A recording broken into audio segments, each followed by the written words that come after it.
1,000 Tobago students to sit SEA tomorrow. Prime Minister says citizens are turning a blind eye to crime. PNM Tobago supports the Friendship Project but calls on the THA to adhere to the laws, and the Non-Communicable Diseases Alliance says cancer patients are experiencing challenges at health facilities across the country. Good evening, I'm Patricia Nicholson-Richards. Welcome to the Tobago Updates television news for Wednesday, March 20th, 2024. To our top story this evening.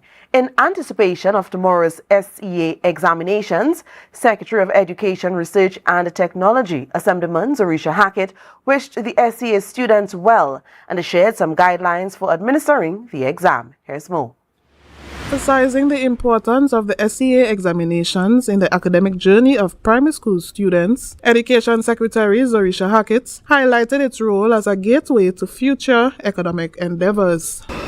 It is a culmination of their hard work, dedication, and of course perseverance.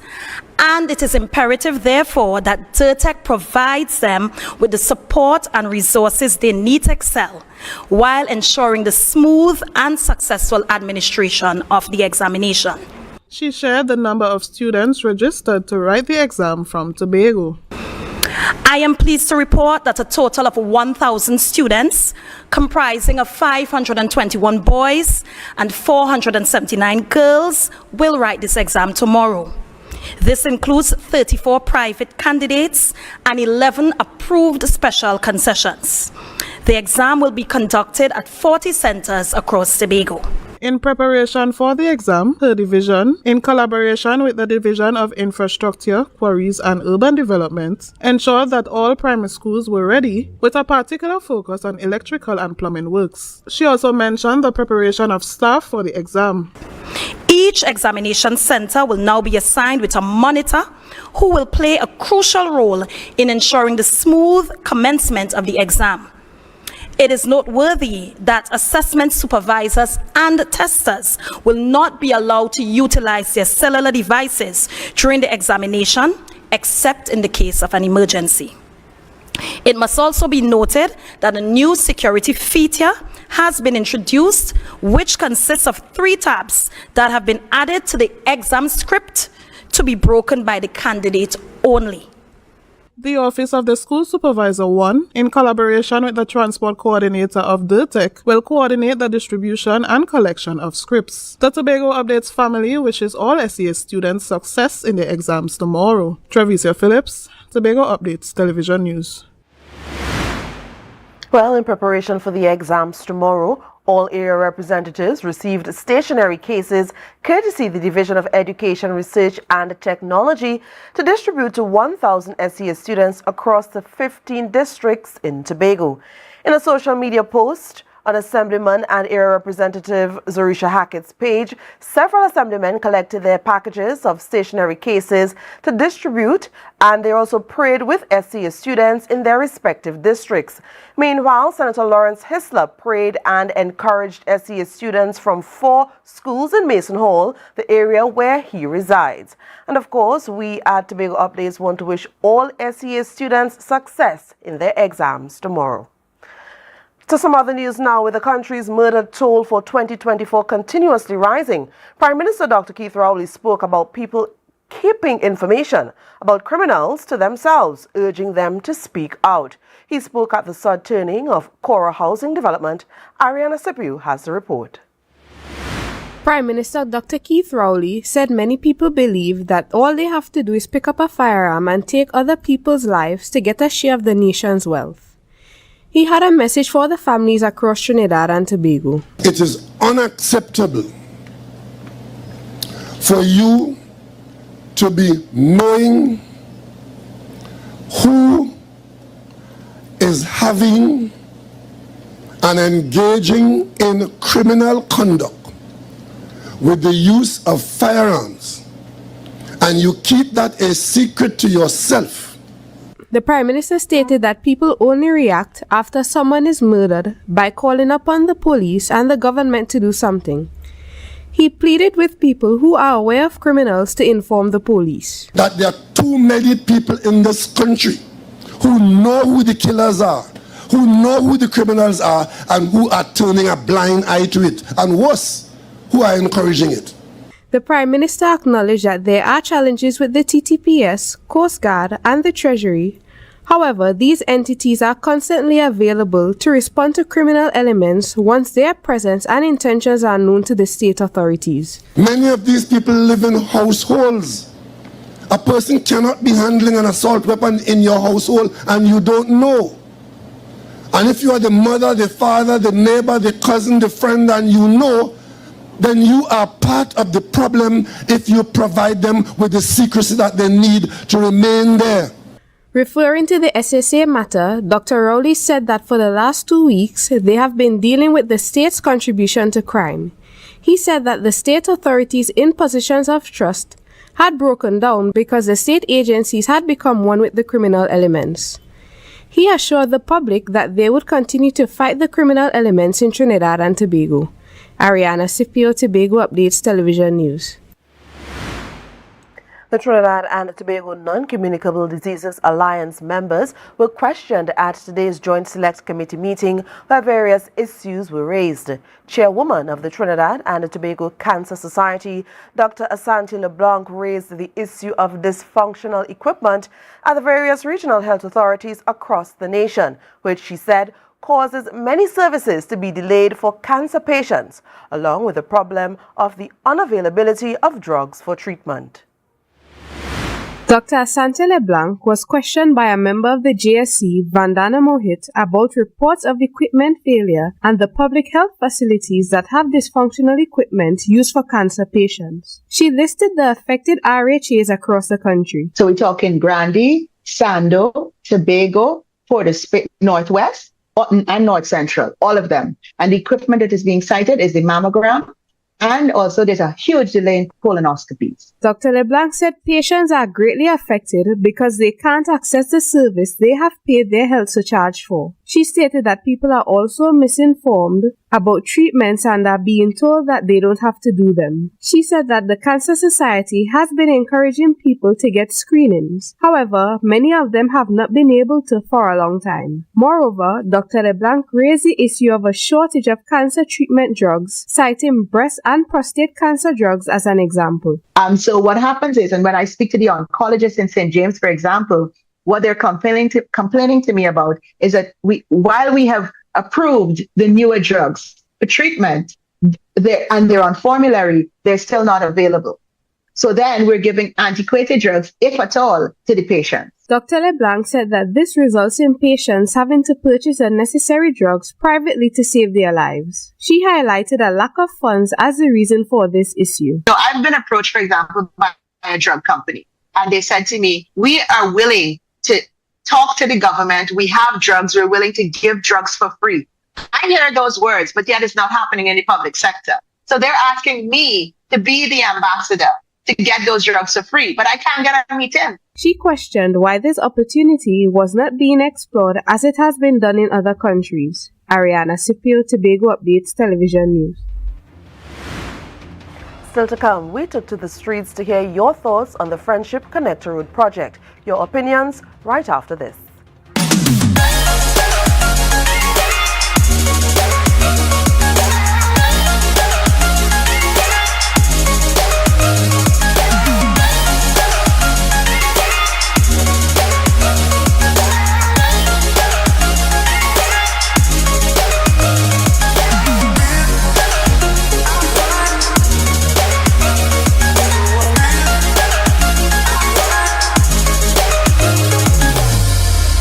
Scrub Ties brings to you our organic fat dissolving shots. Yes guys, our lemon butter shot breaks down stubborn fat, tightens any loose skin while increasing your metabolism. No side effects, no downtime. We also offer cavitation, cellulite treatment, butt, breast, hip dip fillers, weight loss, fertility IVs, and much more. Contact us on 495-6624 or follow us on Instagram at Scrub Ties Body Contouring.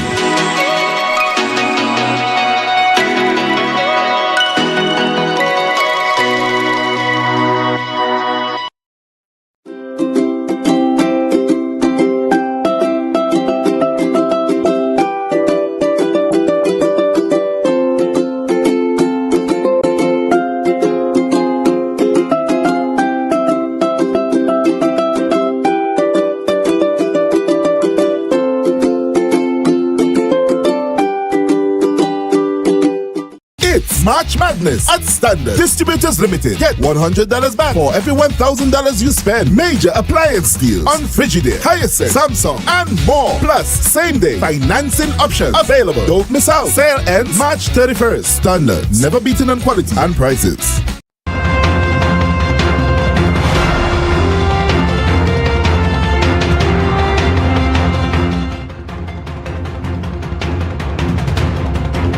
Welcome back. In light of the High Court's decision to lift the injunction on halting the Shirvan Bypass Connector Road construction, the PNM Tobago Council, via a media release today, acknowledged the court's decision.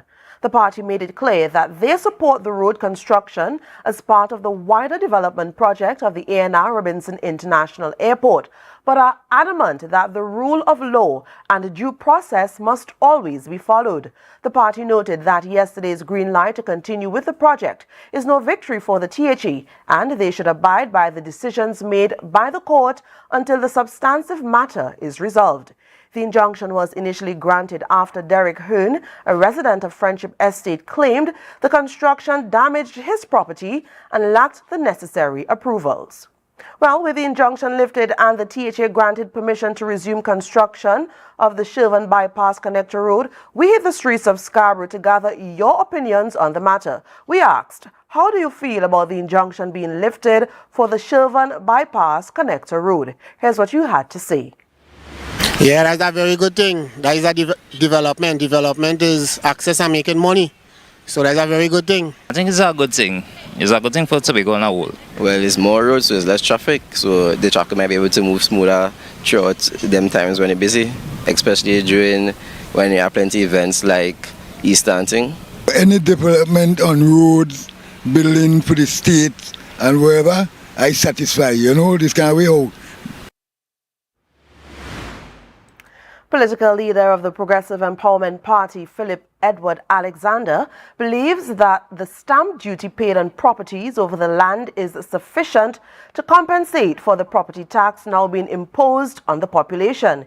He explained that it is almost as if the government is taxing the population twice for their lands. Reporter Candace Jackson shares more in this story. Citizens who have already paid stamp duty when purchasing their properties should not be required to pay property tax, according to the political leader of the Progressive Empowerment Party, Philip Edward Alexander. A property tax that you want to take from people and you're justifying it to say that this is to go towards maintaining the country and maintaining the communities. You've already gotten that. You've gotten 50 years. The worth of property tax as stamp duty. If you want to take a property tax, give everybody back their stamp duty. You cannot tax people twice. That's a criminal act. The central government is reinstating property tax under the Land and Building Act of 2009 as a means to fund local government and the THA. The move is supported by the International Monetary Fund, the IMF, but has attracted a lot of criticism from citizens who have expressed dissatisfaction with the calculations of the annual rental valuation of their properties. Alexander also disagrees with its imposition on residential properties, advocating for it to be applied to commercial or industrial properties instead. The reason they cannot go on the industrial properties and the commercial properties is a lot of these properties are owned by friends and financiers of the government. They're playing a funny game.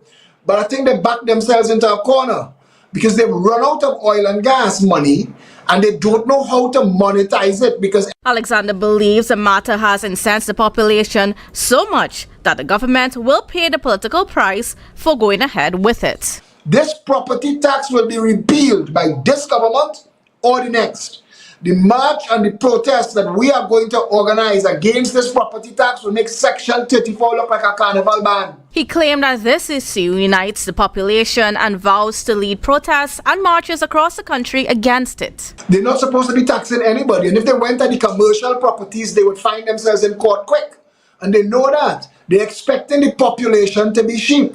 They're expecting to be able to silence us and to browbeat us into acceptance, but they've gone too far. Candace Jackson, Tobago Updates, Television News. You're watching the Tobago Updates Television News. Of course, be sure to follow us on Facebook, Instagram, and YouTube at Tobago Updates. More news after this. Tobago. On Easter Monday, the 1st of April, we get ready to hush in full bloom. The all-inclusive breakfast party from 5 a.m. till 12 noon at Mount Irving. Performing live, I Will Joy. Because the stage not good again. And weddings. We don't be young, but we beat somebody. Featuring John Boy and Ezel, Assassin and Smalls, Agent B and Loud and Bashy, Selected 3D and Snoopy. Tickets are $600. Available at Island E-Tickets, Jade Monkey, Ice Sting, and Ted Arthur's leather stores. For more info, 721-1992. Hush in full bloom. The all-inclusive breakfast party. Coconut's Cafe, the buffet restaurant that specializes in all your tasty local dishes for breakfast and for lunch. Breakfast includes coconut bake and sada roti served with chokers, buljoil and sausages in tomato sauce. Not forgetting beef and cheese pies, shepherd's pie, macaroni pie and rice in various styles. Meat served in a variety of flavors, garden salads and pasta salads. All this accompanied by fruit juices, coconut water, your choice of a great combination to appease your taste buds. So call us today to order, as we are here to accommodate your busy schedules or if you are having a cooking day off. Represent Sunday, 24th March, Glamorgan Youth Foundation Annual Regatta. Only the toughest will survive. Watch as teams viciously compete in various events: triathlon, obstacle course, and bamboo raft race on the Great Dog River. Only the bravest of sea dwellers dare race on the waters of Richmond Bay. Greasy Pole, Pad, After Party powered by the Street 91.9 FM Tobago. Cash prizes to be won and so much more. Action starts at 8:30 a.m. down at Richmond Bay. For more information, please contact 375-3835 or 776-9193. So, who will you represent?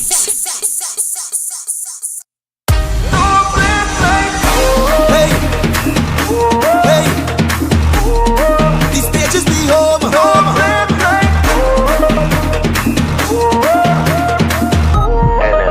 NMG. Make me down in the band, we come out of run in tongue, hey. Run in tongue again. Run down, hey. Run in tongue. Run in tongue again. Jump and play. Run in tongue. Run in tongue again. Run in tongue. It's carnival. Time to cross the stage. Look the truck them rolling. Time to misbehave. We come out to make a story for the greatest carnival. Yeah. And we go until the last drop of bacchanal. It's the madness in the capital. So I feel like I run in tongue again. Jump and shake the ground again. Play with all my friends and them. No place like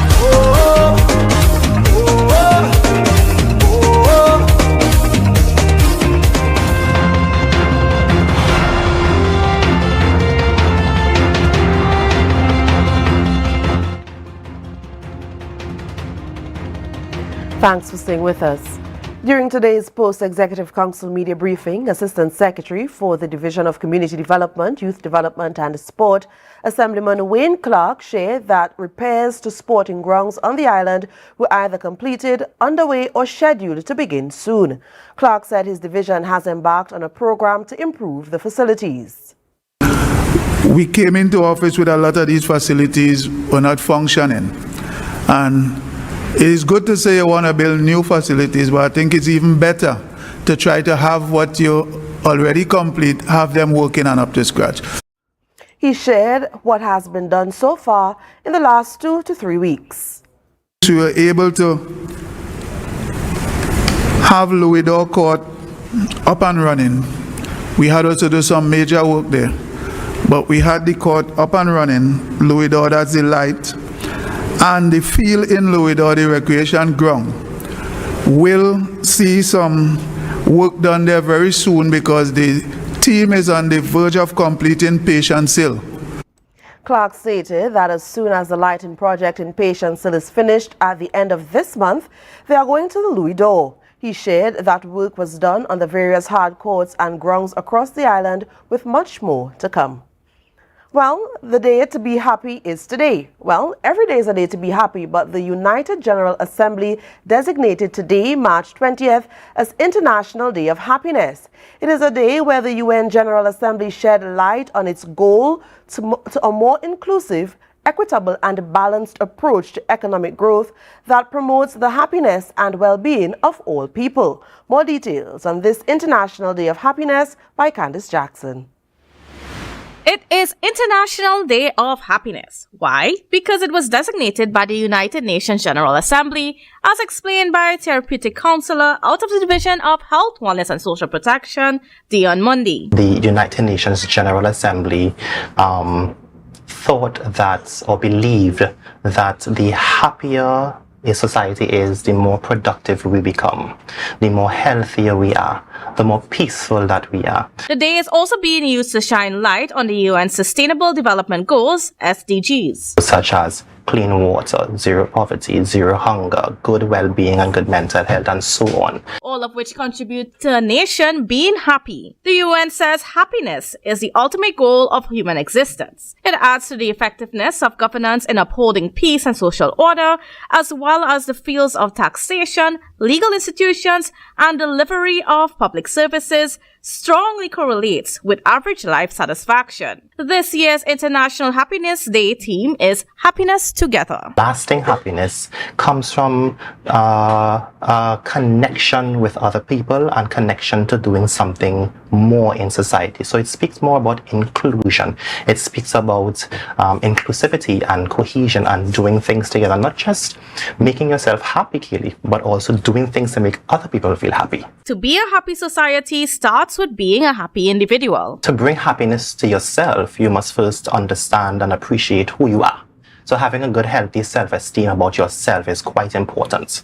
Having an understanding of who you are as an individual and your role in society plays a pivotal role in becoming a happier person. Trinidad and Tobago was the last rated in the World Happiness Report in 2020. It scored 6.19 out of 10, which is higher than the global average of 5.51. The World Happiness Report is based on survey results. However, TNT was not rated in the list of rankings released on International Happiness Day. Finland topped the list with 7.8 points, followed closely by Denmark, Iceland, Israel, and the Netherlands. Regardless of the statistics, may your day be filled with laughter, positivity, and moments of pure happiness on this International Happiness Day.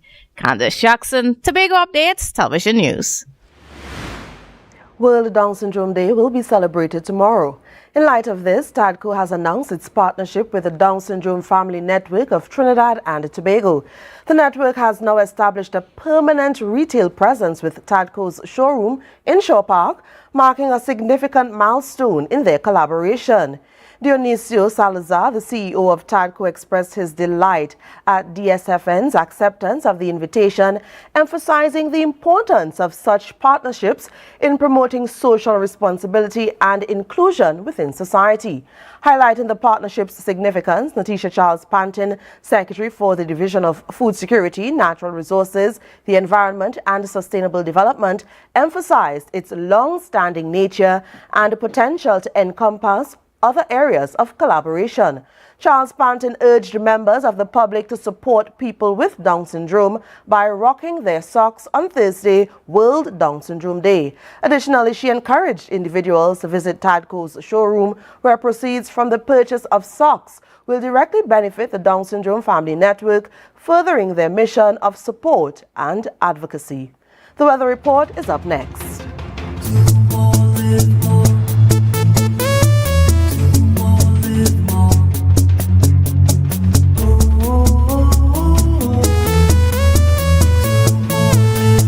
This is how it's gonna go. They better look up and look, 'cause this is your show, and everybody's gonna know. Say it to them once again. They better look up and look. This is your show, and everybody's gonna know. That's how it's gonna go. They better look up below, 'cause this is your show. More, live more.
Tobago Glass Supplies has been a leading name for over 37 years in the glass and aluminum market in Tobago. We provide an extensive range of high-quality, innovative aluminum and glass products for commercial and residential use. Competitive prices with superior and professional services by committed employees who are guided by rigid quality standards. Tobago Glass Supplies specializes in the manufacture and installation of glass and aluminum products that are essential to today's homeowners and the business environment. We are engaged in marketing, sales, and installation of a variety of products. These ranges from windows and doors to necessities such as mirrors for homes and vehicles, designed and manufactured in-house or imported.